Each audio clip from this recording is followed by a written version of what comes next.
Hello दोस्तों, welcome back to my YouTube channel S R novel story. ये story पूरी तरह से ही नोवेल स्टोरी है, तो इसे कृपया आप मानवा मत समझिएगा, क्योंकि उसमें थोड़ा वीडियोस हैं जो मानवा की तरह लगेंगे, बट ये मानवा नहीं है, ये नोवेल स्टोरी है। आई होप कि आप लोगों को समझ में आया होगा। यह स्टोरी पूरी तरह से रोमांटिक है। कृपया इस स्टोरी से बच्चे दूर रहें। Thank you so much. अध्याय 1। आपको एक शर्त देता हूँ। एम्मा ग्रीन ने अपनी आंखें खोली तो एक बहुत अंधेरे कमरे में थी। वह अपनी उंगलियों को अपनी आंखों के सामने भी नहीं देख पा रही थी। वह केवल एक आदमी की भारी सांस सुन सकती थी और कुछ अपरिचित दर्द महसूस कर सकती थी। उसने आदमी को दूर धकेलने की कोशिश की, लेकिन यह ऐसा था जैसे अपनी मुट्ठी को रुई में भेज रही हो। ये सब बेकार था। वह चिल्ला नहीं सकती थी। वह केवल अपने दिल में प्रार्थना कर सकती थी कि दर्द बंद हो जाए। जब वह फिर से उठी तो उसने बाहर सुबह की धूप देखी। एम्मा ने अपरिचित कमरे में चारों ओर देखा। पिछली रात का दृश्य उसके मन में आ गया। वह अचानक बैठ गई और उसे दर्द का एहसास हुआ। जब वह बिस्तर से उठी और चादरों पर लाल धब्बे देखे तो उसने अपनी मुट्ठियां भींच लीं। यह कोई सपना नहीं था। बाथरूम का दरवाजा खुला और एक आदमी बाहर निकला। जब उसने उसका चेहरा देखा तो वह बिस्तर पर गिर गई। शर्मिंदा, ये वह कैसे हो सकता है? आदमी ने केवल एक तौलिया पहना हुआ था। उसने उसे देखा और लापरवाही से कहा, तुम जाग गई हो। एम्मा ने मुश्किल से निगला। वह घबराई हुई और असहज थी क्योंकि वह खड़े होने के लिए संघर्ष कर रही थी। रॉबर्ट, मिस्टर एरिक्सन, आदमी ने लापरवाही से अपने बालों से पानी सुखाया। अगर तुम्हें कुछ कहना है तो हम बाद में बात करेंगे। तुम अंदर जाओ और पहले खुद को साफ करो। उसने अपनी आंखें नीचे कर लीं। जरूरत नहीं, मेरे पास करने के लिए अभी भी काम है। मुझे पहले जाना है। एम्मा, क्या तुम कल रात की घटना के बारे में बात नहीं करना चाहती? एम्मा शर्मा गई। वह ऐसी बात कैसे समझा सकती थी? क्या उसे वास्तव में उसे यह समझाने की ज़रूरत थी कि उसने बहुत ज़्यादा पी ली थी और उसे याद नहीं था कि क्या हुआ था? उसने सांस छोड़ी और रॉबर्ट को देखा। मिस्टर एरिक्सन, सुनिए, यह मेरा पहला था और मुझे कोई बीमारी नहीं है, ठीक है? इसके अलावा मुझे नहीं लगता कि कल रात आपको कोई नुकसान हुआ। तो क्या आप बस ये दिखावा कर सकते हैं कि ऐसा कुछ हुआ ही नहीं? भले ही उसकी आवाज़ बहुत आत्मविश्वासी लग रही थी, उसका आखिरी वाक्य बहुत कमज़ोर लग रहा था। मैं जानता हूं कि तुम साफ हो। आखिरकार मैंने तुम्हारे बारे में सब कुछ सुना है। वह और शर्मा गई। क्या उसे यह जोर से कहना जरूरी था? बहुत अजीब। मैं बस आपसे पूछना चाहता था कि क्या आपको कुछ चाहिए। मैंने नहीं सोचा था कि तुम मुझे पैसे से दूर करना चाहोगी। एम्मा स्तब्ध थी। मुझे ऐसी किसी चीज़ की ज़रूरत नहीं है। बस तुम्हें इसे गुप्त रखना है। बस इतना ही। हाँ, एम्मा ने गंभीरता से जवाब दिया। रॉबर्ट ने अपनी भौहें चढ़ाईं और उसके सामने खड़ी दुबली पतली लड़की को देखा। अंत में उसने बिना किसी भाव के सिर हिलाया। एम्मा ने अपने कपड़े और बैग उठाए और जल्दी से होटल के कमरे से बाहर निकल गई। रॉबर्ट ने एक आत्मविश्वास भरी मुस्कान दी। यह महिला दिलचस्प। एम्मा ग्रीन के दिमाग में केवल एक ही विचार था। वह तुरंत रॉबर्ट एरिक्सन की उपस्थिति से दूर जाना चाहती थी। उत्तरी शहर में एरिक्सन एम्बलम कॉर्पोरेशन के उस 27 वर्षीय सीईओ शक्ति, धन और खतरे का प्रतिनिधित्व करते थे। यदि आपने अफवाहें सुनी तो एरिक्सन एम्बलम कॉर्पोरेशन के सीईओ बनने के लिए रॉबर्ट ने अपने सबसे बड़े भाई को मार डाला और अपने दूसरे भाई को अपंग बना दिया। कोई अन्य उत्तराधिकारी नहीं होने पर उसने आसानी से पद संभाल लिया। यदि इस दुनिया में कोई ऐसा व्यक्ति था जिसके बारे में एम्मा सोचना भी नहीं चाहती थी तो वह रॉबर्ट एरिक्सन था। वह व्यक्ति जिसके साथ वह मूर्खता से सो गई थी। वह व्यक्ति जो अब तौलिया पहने उसके सामने खड़ा था। काश उसने पिछली रात अपनी सुध बुध बरकरार रखी होती, क्योंकि Ericsson emblem corporation Mayer group of industries का सबसे बड़ा व्यावसायिक प्रतिद्वंद्वी था। अगर यह उस पर निर्भर करता तो वह बाकी जीवन मेयर परिवार के साथ कुछ भी नहीं करना चाहती थी। होटल से बाहर निकलने के बाद उसने खुद को कोसा। क्या तुम पागल हो? एक सुई की तलाश में भूसे का ढेर ढूंढना रॉबर्ट एरिक्सन को खोजने से आसान है। तुमने ऐसा क्यों किया? अगर मेयर परिवार का कोई भी व्यक्ति इसके बारे में जान गया तो वह बहुत शर्मिंदा हो जाएगी। वह वास्तव में परिणामों के बारे में सोचना नहीं चाहती थी। फिर उसका फ़ोन बजा। उसने आईडी देखी। ये रॉबर्ट था। उसकी उंगलियां कांप गईं। उसने उसे कभी फ़ोन नहीं किया था। वह अब उसे क्यों बुला रहा था? अगर उसने फ़ोन नहीं उठाया तो क्या वह दोषी दिखेगी? एक लंबा क्षण बीत गया इससे पहले कि उसने आखिरकार फ़ोन उठाया। मिस्टर एरिक्सन, अनजाने में तुम्हारा पहला होने के मुआवजे के तौर पर मैं तुम्हें एक शर्त दूंगा। तुम मुझसे कभी भी कुछ भी करने के लिए कह सकती हो, सिवाय मुझे तुमसे प्यार करने के। एम्मा एक पल के लिए स्तब्ध रह गई और फिर ठंडे से कहा, मिस्टर एरिक्सन, मुझे लगता है आप गलत समझ रहे हैं। मैं खुद को देने के लिए बाहर नहीं गई थी। उद्धरण चिन्ह। रॉबर्ट ने अपनी भौहें चढ़ाईं। एम्मा ने जारी रखा, इसलिए मुझे अपने पहले समय का किसी चीज़ के लिए व्यापार करने की ज़रूरत नहीं है। वास्तव में मैं अब काम से इस्तीफ़ा देने की योजना बना रही हूँ, क्योंकि आज से मैं अपने स्नातक शोध प्रबंध में व्यस्त रहूंगी। इसलिए मैं आपके भाई को ट्यूशन देने के लिए उपलब्ध न ही रहूंगी। हम फिर कभी नहीं मिलेंगे। तो मैं आपको समृद्ध व्यवसाय और अच्छे जीवन की शुभकामनाएं देना चाहती हूँ। अलविदा। बात खत्म करने के बाद उसने कॉल काट दिया। फोन के दूसरी ओर रॉबर्ट का मुंह टेढ़ा हो गया। हम फिर कभी नहीं मिलेंगे। क्या यह महिला उसे बता रही थी कि क्या करना है? हे, क्या उसने सोचा कि अंतिम निर्णय उसका होगा? उसने फोन को अपने कान से दूर किया और स्क्रीन पर घूरने लगा। एम्मा ग्रीन, तुम पहली महिला हो जिसने मुझे फोन काटा। एम्मा इस लग्जरी विला क्षेत्र से भागना चाहती थी जहां वह फिट नहीं बैठती थी, लेकिन वह केवल एक कदम बढ़ा पाए इससे पहले कि वह लगभग गिर गई। धिक्कार है, रॉबर्ट ने कल रात उसके साथ क्या किया था? क्या उसने उसे कुछ दिया था? यह बहुत दर्दनाक था। दोपहर में उसे अपने विश्वविद्यालय के प्रधानाध्यापक का फोन आया। उसके बाद वह गंभीर चेहरे के साथ प्रधानाध्यापक के कार्यालय में चली गई। प्रधानाध्यापक परिष्कृत, सुरुचिपूर्ण लग रहे थे, एक उचित पोशाक पहने हुए थे और एक थकी हुई एम्मा को नीचे देख रहे थे। एम्मा, मैं जानता हूं कि तुम एक प्रतिभाशाली लड़की और बहुत चतुर हो, लेकिन स्मिथ परिवार को एक छवि बनाए रखनी है। क्या हम वास्तव में एक अनाथ को अपनी बहू के रूप में स्वीकार कर सकते हैं? इसलिए जो निर्णय मैं तुम्हें लेने के लिए कह रहा हूं वह काफी महत्वपूर्ण है। तुमने एक बार हमारे प्यारे टेड को चुना था, लेकिन तुमने अपनी नौकरी खो दी है। तुम्हें स्कूल में रहने के लिए टेड को छोड़ने के लिए मजबूर करना। एम्मा का चेहरा शांत रहा। प्रधानाध्यापक के साथ साथ बोलते हुए उसने कहा, मैं अनाथ नहीं हूं तकनीकी रूप से, लेकिन हमारे लिए इसमें कोई खास फर्क नहीं पड़ता। उसने अपनी मुट्ठियां भींच लीं। भले ही उसकी मां का निधन हो गया था, एक अनाथ माने जाने से मेयर परिवार की नाजायज बेटी होना बेहतर था, है ना? बिना सोचे उसने कहा, मैं स्कूल में रहने का चुनाव करती हूँ। मिरेंडा स्मिथ इस बार एम्मा के जवाब से बहुत हैरान थी। ये चुनाव उसके पिछले 3 जवाबों से अलग था। तुम अपनी नौकरी मिलने के बाद अपने वादे से मुकरोगी तो नहीं, है ना? अगर आपको डर है कि मैं अपने वादे से मुकर जाऊंगी, तो मैं अभी आपके लिए एक समझौता लिख सकती हूँ। मैं टेड से रिश्ता तोड़ दूंगी। बहुत अच्छा, बहुत अच्छा। इन 2 वर्षों में मैंने तुम्हें पर्याप्त समर्थन दिया है। मैंने कभी तुम्हें और टेड को अलग करने की कोशिश नहीं की, लेकिन अब जब तुम दोनों स्नातक हो रहे हो, टेड का अपना रास्ता है। इसलिए आज से मुझे उम्मीद है कि तुम अपना चुनाव याद रखोगी। मैं रखूंगी। जब एम्मा कार्यालय भवन से बाहर निकली तो उसने पाया कि बारिश हो रही थी। वह बारिश में दौड़ पड़ी और इमारत से दूर भागने लगी। उसके पास अभी भी 6 छात्र ट्यूशन के लिए थे। अब जब उसका बॉयफ्रेंड रास्ते से बाहर हो गया था और एरिक्सन परिवार का काम बेकार हो गया था, तो वह एक और नौकरी नहीं खो सकती थी। जब वह स्कूल के गेट से भागी तो एक जानी पहचानी कार उसके सामने रुकी। दरवाजा खुला और एक जोड़ा बाहर निकला। आदमी ने खुद के लिए और अपने बगल वाली महिला के लिए तरी पकड़ रखी थी। एम्मा जहां थी वहीं रुक गई। भले ही वह मुड़कर छिपना चाहती थी, लेकिन महिला ने उसका नाम पुकारा। एम्मा। महिला छतरी के नीचे से उसकी ओर दौड़ी और उसका हाथ कसकर पकड़ लिया। एम्मा, उसने कहा, मुझे माफ कर दो, ये सब मेरी गलती है। मुझसे नाराज हो, मुझ पर चिल्लाओ। उनके पीछे आदमी जल्दी से आगे बढ़ा और उनके सिर पर अपनी छतरी पकड़ ली। उसने दोषी आंखों से एम्मा को देखा। एम्मा, मुझे सच में नहीं पता कि कल क्या हुआ था।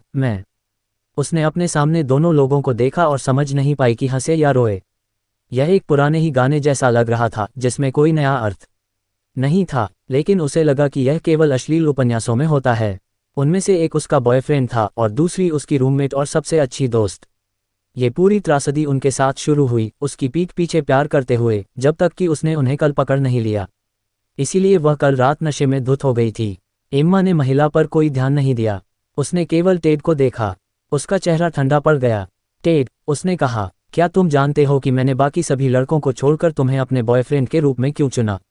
उद्धरण चिन्ह। अध्याय 2 स्वसंचालित। टेड ने अपनी आंखें नीचे कर लीं और कुछ नहीं कहा। उसका चेहरा अपराध बोध से भरा था। एम्मा मुस्कुराए, क्योंकि तुमने कहा था कि मैं बहुत प्यारी हूं। दूसरी महिला आगे बढ़ी और टेड की नज़र एम्मा से हटा दी। एम्मा, यह मेरी गलती है। मैंने टेड को बहकाया। मैं ही हूँ। मैं ही बेशर्म हूँ। वह एक अच्छा आदमी है। उसे दोष मत देना, ठीक है? एम्मा ने शांत रहने की पूरी कोशिश की। उसने अपनी दोस्त की ओर देखा और टेड से कहा, सभी ने कहा है कि हर किसी को अपनी जवानी की कीमत चुकानी पड़ती है। तुम शायद मेरी जवानी की सबसे दर्दनाक कीमत हो जिसे मुझे चुकाना पड़ा है। टेड, मुझे तुम्हें धन्यवाद देना है। तुमने मुझे सिखाया, पुरुष उतने भरोसेमंद नहीं होते जितने वे दिखते हैं। मुझे बढ़ने के लिए सिखाने के लिए धन्यवाद। मुझे माफ़ करना एम्मा। टेड कुछ और करने में असमर्थ था सिवाय माफ़ी मांगने के। एम्मा ने आह भरी और सिर हिलाया। टेड, तुम्हें मेरे लिए खेद महसूस करने की ज़रूरत नहीं है। अब हम बराबर हैं। तुम्हारी वजह से मुझे वह नौकरी मिल गई जो मैं चाहती थी। तुम पर मेरा कुछ बकाया नहीं है। और तुम, क्रिस्टन, याद रखना जिस पल तुम टेड के बिस्तर पर कूदी, हम अब दोस्त नहीं रहे। उसने टेड की ओर एक छोटा सा इशारा किया। तुम उसे रख सकती हो, लेकिन मेरी एक गुजारिश है। वह ये है कि भविष्य में मुझसे दोस्ती का ढोंग न करना, क्योंकि मैं तुम पर अपनी दोस्ती और सद्भावना बर्बाद नहीं करूंगी। अब मुझे अपने ट्यूशन सत्र के लिए समय पर पहुंचने के लिए दौड़ना है, इसलिए मैं तुम दोनों के साथ मूसलाधार बारिश में रोमांटिक खेल नहीं खेलूंगी। अलविदा। उसने बोलना समाप्त करने के बाद उसने एक कदम पीछे हटाया, दोनों को दरकिनार किया और तेजी से सड़क के दूसरी ओर भाग गई। क्योंकि वह बहुत विचलित थी, उसने कभी ध्यान नहीं दिया कि एक काली बेंटली स्कूल के पार्किंग स्थल में मुड़ रही थी। जब तक उसने प्रतिक्रिया दी तब तक बहुत देर हो चुकी थी। कार ने उसे टक्कर मार दी। वह 2 कदम पीछे लड़खड़ा गई और जमीन पर गिर पड़ी।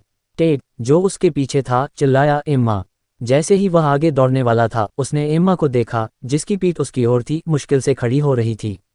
बिना कुछ कहे वह लंगड़ा कर कार तक गई, दरवाजा खोला और कार में बैठ गई। कार में अभी भी लोग थे। उसने ध्यान से नहीं देखा कि उसके बगल में कौन बैठा था, लेकिन उसने टेड को देखा जब वह उसकी ओर चल रहा था। उसने ड्राइवर से चिल्लाकर कहा, मुझे एल्म रोड ले चलो, नहीं तो मुझे टक्कर मारने के लिए मुकदमा करना पड़ेगा। ड्राइवर थोड़ा चिंतित था। उसने पीछे के शीशे से कार में बैठे आदमी को देखा। आदमी की आवाज़ बहुत प्यारी थी। इस महिला की बात मानो। ड्राइवर ने कार को रिवर्स में डाला और स्कूल से निकल गया। कई खामोश क्षणों तक ड्राइव करने के बाद एम्मा ने कार की खिड़की से बाहर देखा।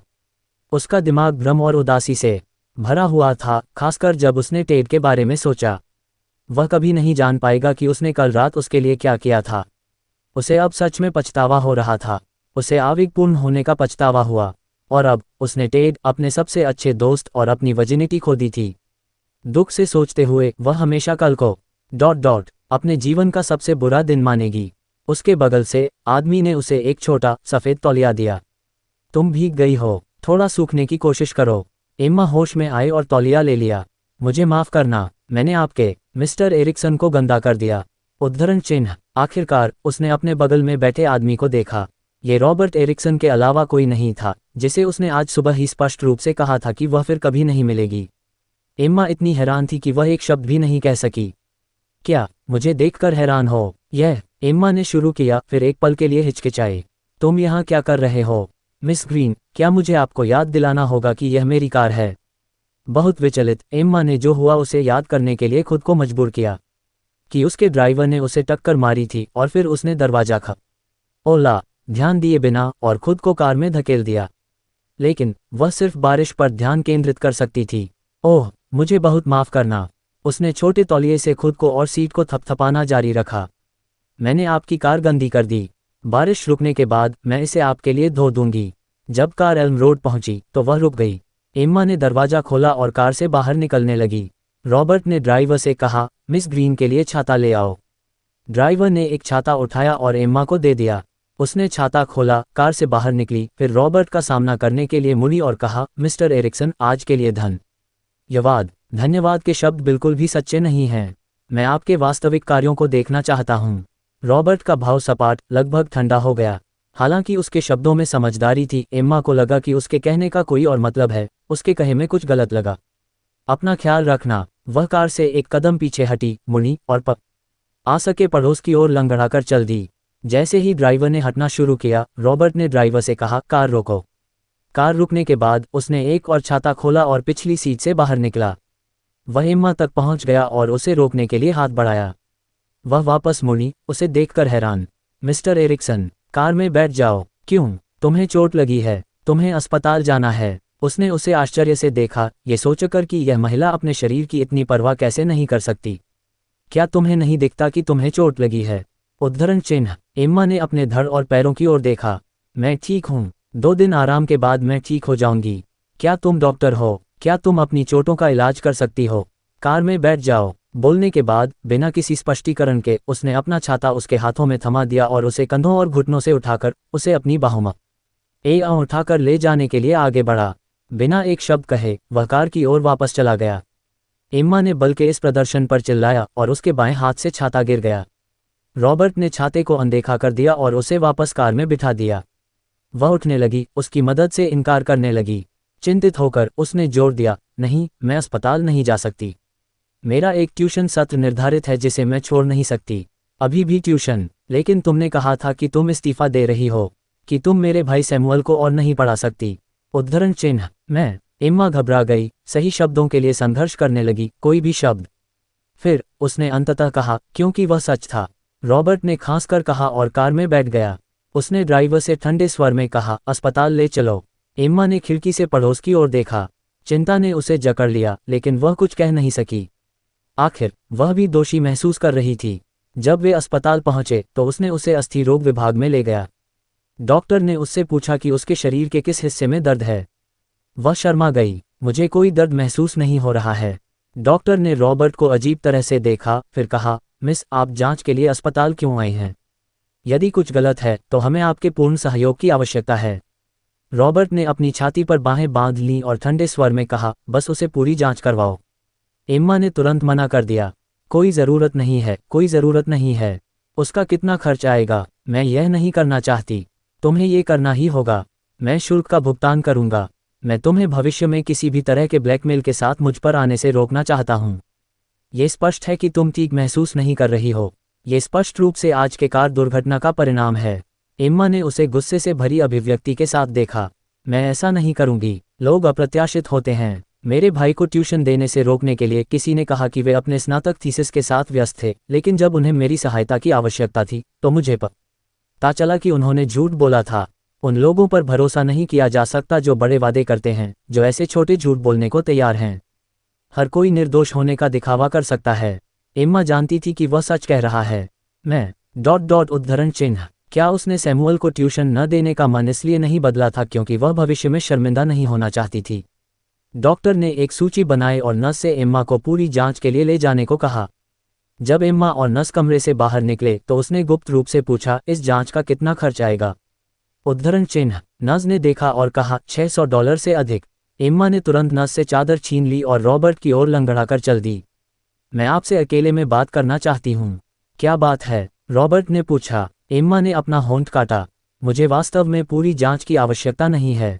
मेरा पैर ठीक है। जिस हिस्से में दर्द है वह मेरा पैर नहीं है। यह। उसने अपनी आंखें नीचे की और शर्मा गई। रॉबर्ट उलझन में भौहें सिकोड़ लीं। कहाँ? उसने गुस्से से ऊपर देखा और उसे घूर दिया। तुम्हारे बेवकूफ़ ड्राइवर से ज़्यादा तुमने मुझे चोट पहुंचाई है। उसने अपने खुले हाथ को अपने पेट के सबसे निचले हिस्से पर रखा। अध्याय 3। उसे लगता है कि वह एक विकृत है। रॉबर्ट ने नीचे उसके चेहरे को देखा। एम्मा शर्मा गई और जिद्दी होकर मुड़ गई। वैसे भी मुझे डॉक्टर को दिखाने की ज़रूरत नहीं है। उसने परीक्षा पत्र उसके हाथ में ठूंस दिया। मुझे वापस जाना है, नहीं तो छोटे ऊझे सच में निकाल दिया जाएगा। रॉबर्ट ने उसकी पीठ को देखा और मुस्कुराया। वह आगे बढ़ा और उसे रोकने और वापस खींचने के लिए हाथ बढ़ाया। क्या बात है? आप स्पष्ट रूप से जानते हैं कि आप कहाँ असहज हैं। निश्चित रूप से आप डॉक्टर को दिखाना चाहते हैं। ये बहुत अजीब है, एम्मा ने कहा। वह हैरान थी। इस तरह की चीज़ के लिए कौन डॉक्टर के पास आएगा? रॉबर्ट के चेहरे का भाव बदल गया और उसकी आवाज़ में एक दबंग सुर आ गया। क्या मुझे तुम्हें ले जाना चाहिए या तुम चाहती हो कि तुम आज्ञाकारी रूप से मेरा अनुसरण करो? उद्धरण चिन्ह उसका गंभीर चेहरा देखकर उसने सोचा कि उसे इसे और अधिक गंभीरता से लेना चाहिए। थोड़ी देर झिझकने के बाद उसने एक उदास आह भरी और उसके साथ स्त्री रोग विभाग में गई। स्त्री रोग विभाग के निदेशक ने व्यक्तिगत रूप से उसकी जांच की। वह परीक्षा की मेज पर लेट गई, जो अविश्वसनीय रूप से अजीब लग रही थी। सौभाग्य से रॉबर्ट उसके साथ अंदर नहीं गया था, अन्यथा ये सब बहुत शर्मनाक होगा। जांच के बाद डॉक्टर ने उसे बताया कि वह मेज से उतर सकती है और अपने कपड़े वापस पहन सकती है। जब उसने पर्दा खींचा और बाहर आई तो रॉबर्ट वहीं बैठा इंतजार कर रहा था। डॉक्टर ने कहा, मिस्टर एरिक्सन, मेरी जांच के दौरान कुछ सूजन और मामूली रक्तस्राव पाया गया। बहुत संभावना है यह एक तीव्र यौन घटना के कारण हुआ है जिससे खरोंचें आईं। बहुत संभावना है पिछले 12 घंटों के भीतर। एम्मा ने अपनी आंखें बंद कर लीं। ये सब कितना नैदानिक लग रहा था, इससे वह शर्मिंदा थी। डॉक्टर कितनी आसानी से इस आदमी को बता सकता था जो स्पष्ट रूप से उसके परिवार का सदस्य नहीं था। रॉबर्ट बहुत शांत था। उसे किस तरह के उपचार की आवश्यकता है? मैं उसे कुछ दर्द निवारक दवा लिखूंगा। उसे अपनी दवा समय पर लेने की याद रखनी चाहिए। इस अवधि के दौरान आपको अपनी यौन गतिविधियों को संयमित करना होगा। भले ही आपको वास्तव में इसकी आवश्यकता हो, यथासंभव प्रयास करें, लेकिन यदि आप करते हैं तो किसी बड़ी उपकरण या खिलौनों का उपयोग करने से बचें। डॉक्टर का स्वर बदल गया और एम्मा उनमें से किसी को भी नहीं देख सकी। उपकरण? एम्मा हैरान थी। उसका मतलब उपकरण या खिलौने से क्या था? क्या रॉबर्ट ने उसके साथ उपकरण या खिलौनों का इस्तेमाल किया था? कल रात वह आधी जगी हुई थी और आधी सोई हुई थी। बहुत सारे विवरण थे जिन्हें वह बिल्कुल भी याद नहीं कर सकती थी। तो भले ही यह आदमी सौम्य और परिष्कृत दिखता था, क्या वह एक विकृत हो सकता है? उसने अपनी आंखें खोलीं, उसे घूरा और उसने जो कुछ भी उसके बारे में सोचा था उस पर सवाल उठाया। उसकी सुंदर छवि एक धमाके के साथ ढह गई। एक अच्छी कार, अच्छे कपड़े, बहुत सारे पैसे होने का क्या फ़ायदा? सुंदर होने का क्या फ़ायदा? वह एक विकृत है। अस्पताल से बाहर आने के बाद एम्मा ने दवा का पैकेट उसके हाथों से छीन लिया। मैं इस परीक्षा के लिए तुम्हें पैसे वापस नहीं दूंगी। वैसे भी चोट तुम्हारे कारण हुई है। उसने दवा को अपने बैग में ठूंस दिया। सुनो मिस्टर एरिक्सन, हम यहीं अलग हो जाते हैं। हम भविष्य में निश्चित रूप से फिर कभी नहीं मिलेंगे। वह मुड़ी और जाने वाली थी। रॉबर्ट ने उसे घूरा, उसका स्वर अपमानित था। मुझे तुम्हारे द्वारा धोखा दिया गया। तुम गुस्सा क्यों हो रही हो? वह एक विकृत है। यह मेरी समस्या है। मेरी राय में तुम मुझसे गुस्सा हो तो ये तुम्हारे और मेरे बारे में है। एम्मा अवाक रह गई। वह बात करना जानता था। यदि आपके पास कोई कारण नहीं है तो कल, मुझे उम्मीद है मिस ग्रीन, आप निर्धारित समय पर घर आ सकती हैं और सैमुअल को वह ट्यूशन सत्र दे सकती हैं जिसके लिए आपको काम पर रखा गया था। जैसा कि मैंने कहा, मैंने इस्तीफा दे दिया। मिस ग्रीन, आपको ये भी जानना चाहिए कि मेरे पास ऐसे तरीके हैं जिनसे मैं सुनिश्चित कर सकता हूं कि आप अब किसी और के लिए ट्यूटर नहीं बन सकती हैं। तुम बहुत ज़्यादा धमकाने वाले हो। क्या तुमने पहले झूठ नहीं बोला था? एम्मा इतनी गुस्सा थी। उसने अपने दांत पीस कर कहा, तो मुझे और पैसे चाहिए। ओह, मिस ग्रीन कीमत बढ़ाना चाहती है। ये सच है। ज़रूर, मैं तुम्हें जितना चाहो उतना पैसा दे सकता हूँ, लेकिन देर मत करना। ऐसा कहने के बाद वह सीढ़ियों से न बड़ी नीचे जाने लगी। कुछ कदम चलने के बाद वह फिर से रुकी और उसे देखने के लिए मुड़ी। तुम इतनी गुस्सा क्यों हो? उसने जानबूझकर दूर देखा। बोलो, मुझे बस यह नहीं लगा था कि तुम ऐसी अजीब चीज़ें पसंद करते हो। मेरा मतलब है, खासकर जब तुम इतने परिष्कृत सज्जन लगते हो। तुम्हें क्या लगता है कि मैं किस तरह की अजीब चीज़ें पसंद करता हूँ? तुमने मुझे सोते हुए एक सेक्स टॉय का इस्तेमाल किया। तुमने मुझे चोट पहुंचाई और तुम दिखावा करते हो कि कुछ हुआ ही नहीं। रॉबर्ट हंसा। तो तुम्हें लगा कि तुम्हें एक खिलौने से चोट लगी है? उद्धरण चिन्ह। सोचा, का तुम्हारा क्या मतलब है? डॉक्टर ने ये कहा और मैंने इसे स्पष्ट रूप से सुना। डॉक्टर सिर्फ अनुमान लगा रहा है, लेकिन मैं ऐसी चीज़ का उपयोग नहीं करूंगा। ये बहुत उबाऊ है। तो मुझे चोट कैसे लगी? उद्धरण चिन्ह। रॉबर्ट ने अपनी भौहें उठाईं, मुड़ा और जैसे ही उसने कहा, मैं बिल्कुल छोटा आदमी नहीं हूं, वह चलने लगा। अस्पताल में बिताए समय के कारण वह अंततः ट्यूशन सत्र के लिए पहुंचने पर आधे घंटे से अधिक लेट हो चुकी थी। अपनी गलती की भरपाई करने के लिए उसने बच्चे के लिए आज की ट्यूशन फीस छोड़ दी। जब वह छात्र के घर से बाहर निकली तो अंधेरा हो चुका था। एम्मा आखिरकार बस से स्कूल लौट आए। जब वह छात्रावास में पहुंची तो केवल क्रिस्टन ही वहां थी। उसने एम्मा को खट्टी अभिव्यक्ति के साथ देखा। एम्मा ने ठंड से कहा, क्रिस्टन, बाहर निकलो। वह मेज के पास गई और बैठ गई। उसने एक पाठ्य पुस्तक खोली। क्यों? क्रिस्टन एम्मा की ओर बढ़ी। मैंने वास्तव में क्या गलत किया? अब जब मैं इसके बारे में सोचती हूँ, टेड मेरे साथ सोया क्योंकि वह मुझे अपने दिल में रखता है। चूंकि तुम उसे वह नहीं दे सकती थी जो वह चाहता था, तो तुमने उसे जाने क्यों नहीं दिया? वह अब तुमसे प्यार नहीं करता। जिससे वह अब प्यार करता है वह मैं हूँ। एम्मा ने किताब बंद कर दी और उसे देखने के लिए खड़ी हो गई। उसकी आंखें दूर और ठंडी थीं। मैं उसे वह नहीं दे सकती थी जो वह चाहता था, क्योंकि मैं वेश्या नहीं हूँ। साथ ही मैं उसे बिल्कुल भी नहीं रोक रही थी। मैंने पहले ही कह दिया है, मुझे टेड अब नहीं चाहिए। तुम उसे रख सकती हो, लेकिन ये छात्रावास, जब तक मैं यहाँ हूँ, तुम्हें जाना होगा। सच? तो तुम बाहर निकल जाओ। क्योंकि मैं बाहर नहीं निकलूंगी। एम्मा ने ठंड से हंसा। ठीक है, लेकिन तुम्हें इसका पछतावा होगा। उसने और कुछ नहीं कहा। वह बस बैठ गई और अभ्यास प्रश्न करने के लिए किताब खोली। क्रिस्टन ने अपनी मुट्ठियां भींच लीं और उसे घूरा। वह हिनहिनाई और अपने बिस्तर पर लौट गई। अगले दिन पूरे स्कूल में यह बात हो रही थी कि एम्मा ग्रीन की रूममेट, सर्वश्रेष्ठ छात्रा, ने एम्मा के बॉयफ्रेंड को बहकाया और उसे एम्मा ने रंगे हाथों पकड़ा। कक्षा के बाद एम्मा निकलने ही वाली थी जब क्रिस्टन बाहर से दौड़ती हुई आई।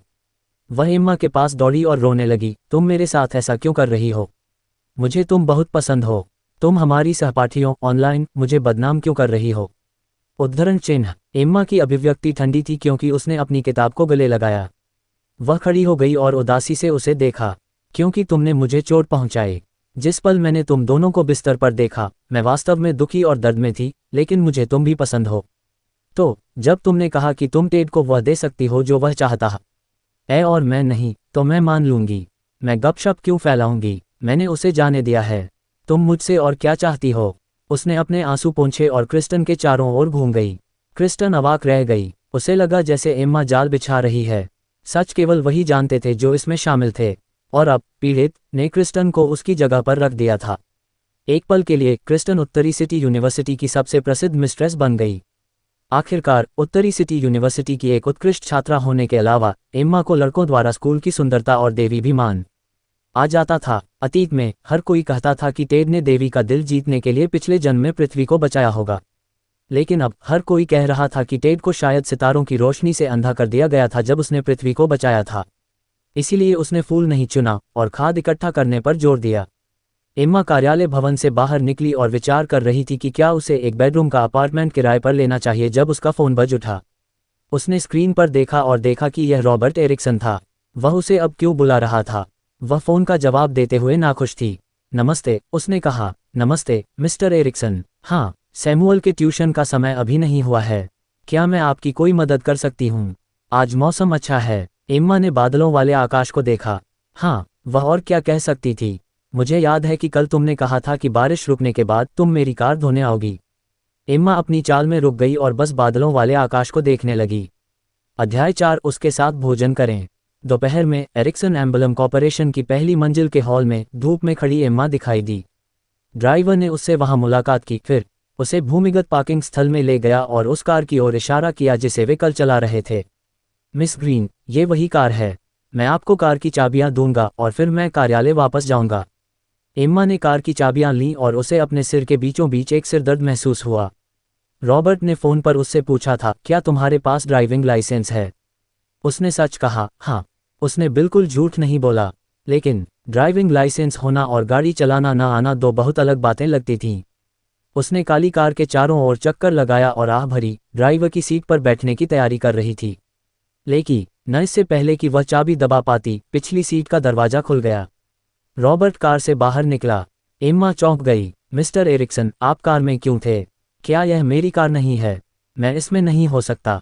ओह, मेरा वह मतलब नहीं था। क्या आपने मुझे नहीं बताया था कि मैं आपकी कार धोने के लिए चलाने जा रही हूँ? उद्धरण चिन्ह। रॉबर्ट का चेहरा ठंडा पड़ गया। तुम गाड़ी चलाना नहीं जानती? एम्मा ने उसे ऐसे भाव से देखा जैसे कह रही हो, आपको कैसे पता चला? रॉबर्ट ने अपने हाथ फैलाए। मुझे चाबियां दो, कार में बैठो। वह ड्राइवर की सीट पर बैठ गया। वह पीछे बैठने ही वाली थी कि रॉबर्ट ने शांत भाव से कहा, मैं किसी और को कभी नहीं चलाता। उसने एक पल सोचा और पीछे हट गई। उसने दरवाजा खोला और यात्री सीट पर बैठ गई। उसने कार स्टार्ट की और निकल गया। एम्मा दूर और विनम्र थी। मैंने आपकी कार गंदी कर दी और अब आपको मुझे इसे धोने के लिए ले जाना होगा। मुझे वाकई खेद है। हाँ, और सिर्फ इसलिए कि मैं नहीं चाहता कि तुम माफ़ी मांगो। इसलिए कार धोने से पहले मैं तुम्हें कुछ करने का मौका दूंगा, तब हम बराबर हो जाएंगे। वह क्या है? मेरे साथ भोजन करने आओ। उसने उसे देखा। भोजन छोड़ो, मुझे भूख नहीं है। वैसे भी मेरे लिए आपके साथ अकेले बाहर जाना उचित नहीं है। मेरी कार और उसके सामान बहुत महंगे हैं। कल तुमने जो तौलिया इस्तेमाल किया था वह लगभग $50 का था। मैं उसे अब इस्तेमाल नहीं कर सकती, लेकिन मैं तुम्हें 50% की छूट दूंगा। $25। तो क्या तुम मुझे पैसे वापस देना चाहती हो या मेरे साथ रात के खाने पर जाना चाहती हो? तुम स्थिति का फ़ायदा उठा रहे हो, है ना? मैंने कल तुमसे सीखा। क्या तुम्हें मौके पर कीमत बढ़ाना पसंद नहीं है? उसने उसे अप्रिय रूप से देखा। क्या सभी पूंजीवादी आपके जैसे ही गणना करने वाले होते हैं? उद्धरण चिन्ह। क्या तुमने सुना नहीं? अमीर जितना ज़्यादा अमीर होता है उतना ही कंजूस होता है। तो तुम्हारी क्या पसंद है? मुझे भुगतान करो या मेरे साथ खाओ। मैं तुम्हारे साथ खाऊंगी। वह भी एक ऐसी व्यक्ति थी जो हार नहीं मान सकती थी। जब उसने उसके होठों के कोने को ऊपर उठते देखा तो उसकी मुस्कान में एक शैतानी संकेत था। उसे ऐसा क्यों लगा कि कुछ ठीक नहीं है। कार अचानक बहुत शांत लग रही थी। उसने सांस छोड़ी और थोड़ा असहज महसूस किया।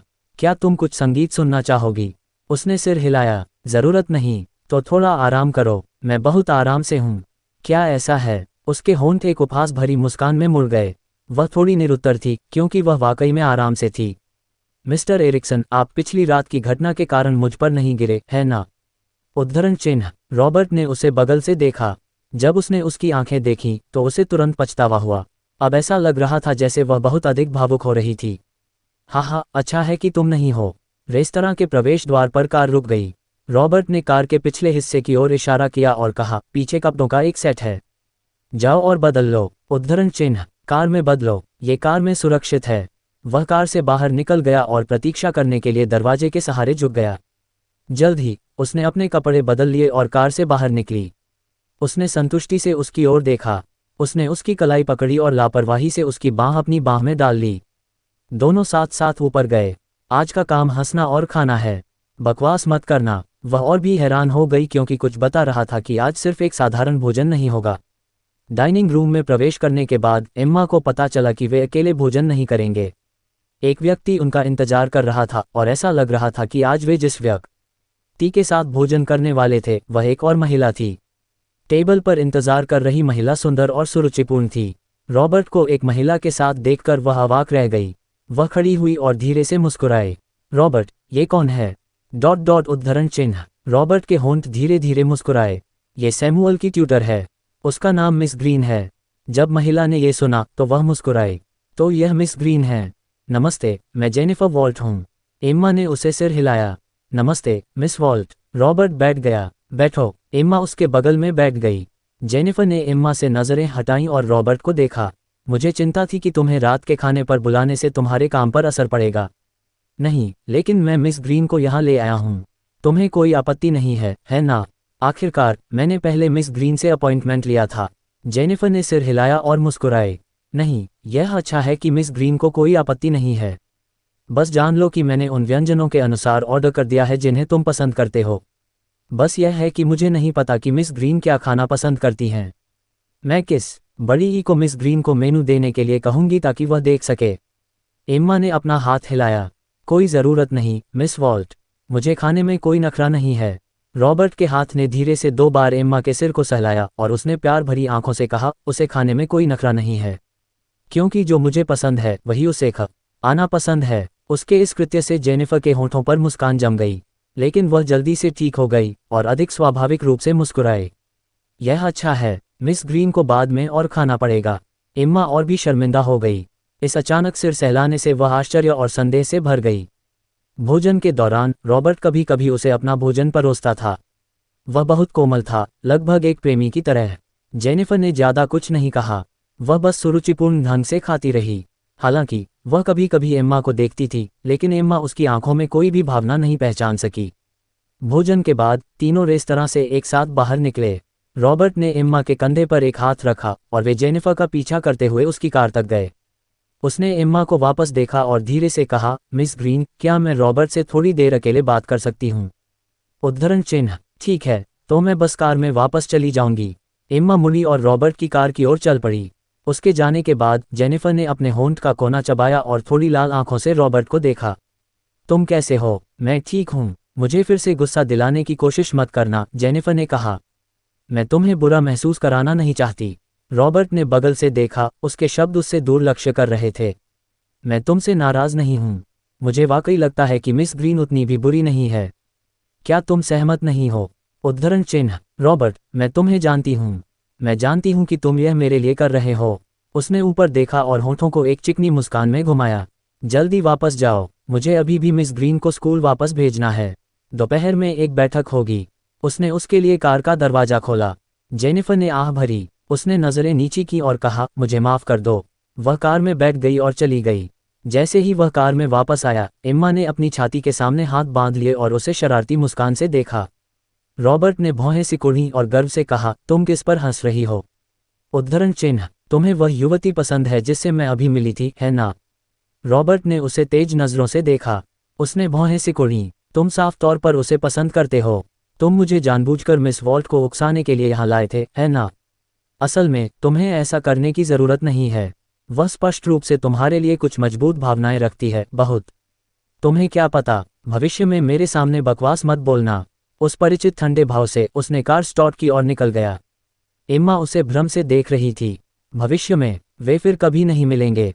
वह इतने बड़े रईस के साथ और अधिक बातचीत नहीं करना चाहती थी। उसकी माँ ने कहा था कि अमीर आदमी पर भी भरोसा नहीं किया जा सकता। जब वे अमीर आदमी से मिलें तो उन्हें भागना और छिपना चाहिए, जितना दूर हो सके भाग जाना चाहिए। अगर टेड कोई उदाहरण था तो वह वही गलती दोहराना नहीं चाहती थी। बेशक रॉबर्ट के साथ वह शायद ज़्यादा सोच रही थी। ये जानकर कि उसका कोई पसंदीदा था, उसे वास्तव में बहुत अधिक आराम महसूस हुआ। कम से कम उसे सतर्क रहने की आवश्यकता नहीं थी। अध्याय 5 उसे कम आंकना। असल में उसने उसे अपनी कार धोने के लिए कहा था, जैसा कि उसने कहा था कि वह करेगी, लेकिन वह उसे रात के खाने के लिए साथ ले जाने का बहाना साबित हुआ। वह क्या उम्मीद नहीं करती थी कि रात के खाने के बाद वह उसे कार धोने के लिए ले जाएगा। इसके अलावा वह उसे कार धोते समय वहां उसे घूरता रहा। इससे उसे एक मकान मालिक और मकान मालिक की नौकरानी की याद आई। कार धोने के बाद उसने उसे परखा और बहुत संतुष्ट हुआ। उसने अपने बड़े पीले रबर के दस्ताने उतारे और उन्हें एक तरफ फेंक दिया। मिस्टर एरिक्सन, क्या मैं अब जा सकती हूँ? उद्धरण चिन्ह। रॉबर्ट ने अपने होठों को एक चिकनी मुस्कान में सिकोड़ लिया। जरूर, कार में बैठो, मैं तुम्हें स्कूल वापस ले जाऊंगा। जरूरत नहीं है, उसने कहा। मुझे डर है कि मैं आपकी कार को गंदा कर दूंगी और मुझे फिर से निकलकर इसे धोने में आपकी मदद करनी पड़ेगी। वह मुड़ी और कार वॉश पार्किंग लॉट से निकल गई। रॉबर्ट ने उसे नहीं रोका। उसकी कार उसके पास से तेजी से गुजर गई। वह चुपचाप खड़ी रही और उसके दूर जाने पर उसकी कार के पीछे हवा में मुके और लात मारे। कार में रॉबर्ट ने रियरव्यू मिरर में उसे देखा और मुस्कुराने से खुद को नहीं रोक सका। बचकाना। 2 ब्लॉक चलाने के बाद कार में एक अपरिचित फोन बजा। उसने अपना सिर घुमाया और देखा कि उसका बैग यात्री सीट के सामने फर्श पर रह गया था। उसने कार रोकी और उसका फोन निकाला। कॉल करने वाला प्रिंसिपल का मूर्ख बेटा था। उसने भौहें सिकोड़ी। ये कैसी बकवास है? उसने उसका फोन उठाया। हेलो। एम्मा बस स्टॉप तक चली गई और हक्की बक्की रह गई। उसका बैग रॉबर्ट की कार में रह गया था, इसलिए अब उसके पास कोई पैसे नहीं थे। उसके पास उसका बस कार्ड नहीं था। उसके पास उसका सेल फोन नहीं था। उसने आह भरी। ये बुरा था। वह कैसे वापस जा सकती थी? दौड़कर वापस। उसके अलावा क्या कोई और रास्ता था? उसने दूर अंतहीन सड़क को देखा। वह अंधेरा होने से पहले स्कूल पहुंच सकती थी। वह उदास थी। रॉबर्ट से मिलने के बाद से उसके पास कोई अच्छे विचार नहीं थे। उसने एक कदम बढ़ाया और दौड़ना शुरू कर दिया। हालांकि इससे पहले कि वह 1 मील पीछे रह पाती, एक कार उसके बगल में रुकी। उसने करीब से देखा। क्या ये वही कार नहीं थी जिसे उसने पहले धोया था? यात्री की तरफ की खिड़की नीचे हुई। रॉबर्ट ने उसे ठंडे भाव से देखा। कार में बैठो। वह पास आई, लेकिन कार में बैठने का उसका कोई इरादा नहीं था। मेरा बैग मुझे दो। यहाँ से आपके स्कूल तक दौड़ने में आपको कम से कम 1.5 घंटा लगेगा। क्या आप निश्चित हैं कि आप अभी भी समय पर कक्षा के लिए वापस आ सकती हैं? उद्धरण चिन्ह। उसने अपनी कलाई घुमाकर समय देखने का नाटक किया और तुरंत कार का दरवाज़ा खोला। रॉबर्ट के होंठों पर एक मुस्कान आ गई और उसने कार स्टार्ट कर दी। किसी ने आपको अभी फ़ोन किया था। उसने अपना फ़ोन निकाला और उसे देखा, फिर भौहें सिकोड़ लीं। आपने मेरा फ़ोन उठाया। उद्धरण चिन्ह। अगर कुछ ज़रूरी हुआ हो तो। उसने अपना होंठ काटा। उसने क्या कहा? उसने केवल पूछा कि मैं कौन हूं और तुम कहाँ हो। फिर तुमने कैसे जवाब दिया? क्या यह महत्वपूर्ण है? यह मेरा फ़ोन है। तुमने इसे अपने आप उठाया। तुम मुझे बातचीत की सामग्री क्यों नहीं बता रहे हो? यह उचित नहीं है। मैंने कहा, मैं तुम्हारी जबरन वसूली का लक्ष्य हूँ। तुम्हारा बैग मेरी कार में है। एम्मा ने राहत की सांस ली और कुछ और नहीं कहा। रॉबर्ट ने अपनी भौहें उठाईं। एक प्रेमी। क्या तुम दोनों लड़े थे? उद्धरण चिन्ह। उसने उसे देखा। मिस्टर एरिक्सन, इससे आपको कोई लेना देना नहीं है। रॉबर्ट के होंठ एक बार और सिकुड़ गए। यह महिला उसके स्वाद के लिए बहुत उपयुक्त थी। वह लोगों को उसे जीतने के लिए प्रेरित करती थी। उसने कार को नॉर्दर्न सिटी यूनिवर्सिटी के प्रवेश द्वार की ओर वापस ले जाया। एम्मा कार से बाहर निकली और उसे सिर हिलाया। मिस्टर एरिक्सन, मुझे वापस लाने के लिए धन्यवाद। अलविदा। बिना एक और शब्द कहे वह मुड़ी और स्कूल की ओर चल दी। लेकिन उसके चलने के थोड़ी देर बाद उसने कुछ सुना। पास में किसी ने चिल्लाया, एम्मा। उसने स्कूल गेट के दूसरी तरफ देखा। सड़क के किनारे एक पोश खड़ी थी। कार के दरवाजे के बगल में एक लंबा और सुंदर आदमी कार से टिका हुआ था और अपनी बाहें मोड़कर मुस्कुरा रहा था। एम्मा ने उसे देखा और खुश हो गई। वह दौड़कर गई और उसे गले लगा लिया। सामने खड़ी बेंटले कार से रॉबर्ट का चेहरा पीला पड़ गया। क्या यह मेयर परिवार का सबसे बड़ा बेटा जैक मेयर था? हे, वह एम्मा ग्रीन को पूरी तरह से कमानता हुआ लग रहा था। एम्मा जैक की बाहों से छूटी और खुशी से उसे देखा। भाई, लेकिन तुमने कहा था कि तुम्हें देश लौटने में 2 महीने लगेंगे। उद्धरण चिन्ह। पिताजी का कुछ दिन पहले पैर टूट गया था, इसलिए मैं जल्दी वापस आ गया। उसका चेहरा जम गया। मैं समझती हूँ। क्या तुम चाहती हो कि मैं तुम्हें उनसे मिलने ले जाऊँ? उसने थोड़ा सिर हिलाया। मैं उनसे मिलना नहीं चाहती। तुम अभी भी उन्हें माफ़ नहीं कर सकती। उसने सांस छोड़ी। मैं उन्हें कैसे माफ़ कर सकती हूँ? इसके अलावा मैं अपनी जगह जानती हूँ। एम्मा, ऐसा मत करो। मैंने तुम्हें कभी भी बाहरी व्यक्ति की तरह नहीं माना। उसने सिर हिलाया और मुस्कुराए। मैं जानती हूँ। वह बेंटले की ओर मुड़ा जो अभी अभी निकल चुकी थी। क्या उस कार में रॉबर्ट एरिक्सन था? हाँ। तुम उसे कैसे जानती हो? उसने पूछा। मैं उसके भाई की ट्यूटर हूँ। क्या तुम अभी भी काम कर रही हो? जैक ने पूछा। जो कार्ड मैंने तुम्हें दिया था तुम उसे अभी भी इस्तेमाल नहीं कर रही हो?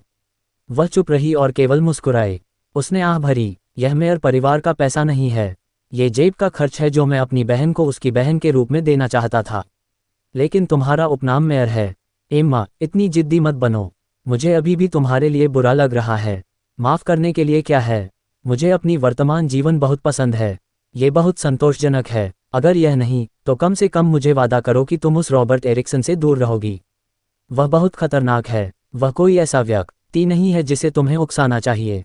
क्या तुम समझती हो? वह हंसी। मैं जानती हूँ। मैं बेवकूफ़ नहीं हूँ। उसने उसके सिर पर हाथ फेरा।